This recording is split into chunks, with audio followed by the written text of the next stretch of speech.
Harper Audio presents Flight Lessons, written by Patricia Gaffney, read by Jennifer Van Dyck.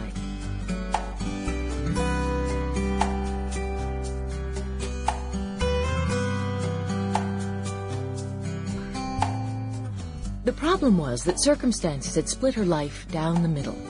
She was always of two minds, the hopeful half versus the skeptic, optimist against pessimist. It didn't help that at this late date, a theme was taking shape, a pattern, consisting of Anna walking in on trusted loved ones in bed with each other. Then again, 2 times probably made a soap opera, not a pattern. Jay had left Anna to huddle in their windy, rattling loft by herself during a blizzard in early April. Early April, for God's sake. While he cavorted with the voluptuous Nicole, whose apartment had a fireplace and central heat. Jay's idea, the loft. They'd lived in a scruffy corner of it during the first year, the happy time, while he'd used the drafty rest of the place for a studio. Eventually his metal sculptures outgrew it, though. Went from enormous to dinosaurian. The ceiling wasn't high enough for the really monstrous ones. They needed a barn of their own. So he'd leased space in an old warehouse on the lake for a studio. And since then, almost another year, they'd had the whole basketball court of an apartment to themselves. Anna had been betrayed in the cruelest way a woman could be. No, second cruelest. That life-dividing time at age 20, that was still worse. Anna had walked in on Jay with Nicole, her boss, tangled up together in her own bed, 3 hours after she'd woken up from a laparoscopy for an ovarian cyst. A hospital procedure. Outpatient, true, but still, she could have died from the anesthesia. People did. If Jay was worried about her, he'd found a stimulating distraction. Oh, such a stale, tired story.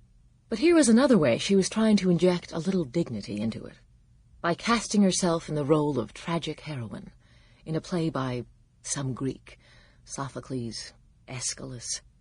She was vague on her classical playwrights this many years after freshman English. Her mother had died of ovarian cancer at the age she was now, 36.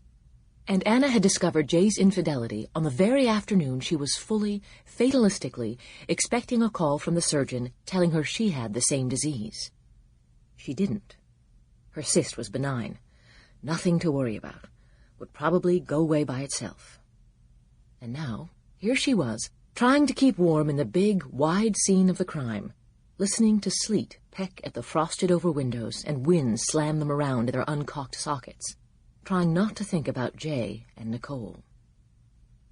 But it was hard when they'd been here so recently, enjoyed themselves so thoroughly. They must have enjoyed themselves. Otherwise they'd have heard the slow rise of the clanking elevator, at least noticed when the rickety metal doors squealed apart. The loft was wide open and wall-less, but Jay had built a 2-sided partition to shield the bed from the view of, well, people like Anna. Intruders. He'd made it from tall, rusting strips of steel, like tree trunks, and painted them with bright birds and winding greenery. Ah, a bower, you thought. How romantic. Until you went closer and saw that the birds had human heads with crazed eyes and mad grins, and they were doing lewd things with each other in the greenery. Then, how surreal, you thought. How sardonic and Boschian. How Jay. The telephone rang. It couldn't be Jay. He'd already called, and the way they'd left things wouldn't encourage him to call back soon. Not for a couple of years. She grabbed the phone from the night table and pulled her arm back under the covers as fast as possible. On hello, she could see her breath. Hey, sweetie, me again. How are you feeling today? Big, huge mistake to tell Aunt Iris about Jay. But she'd caught her at a bad time last night, and Anna had blurted out the truth as soon as her aunt said, "Honey, you sound terrible. Did something happen?" Now she forced vitality into her voice and said, "Oh, hi, Aunt I. Much better, much stronger, really. Much. Good, because I've got some great news. Your Aunt Rose needs a manager for the Bella Sorella." "What? Say that again?" "Yes, sweetie. She just told me. The old one." Sample complete. Ready to continue?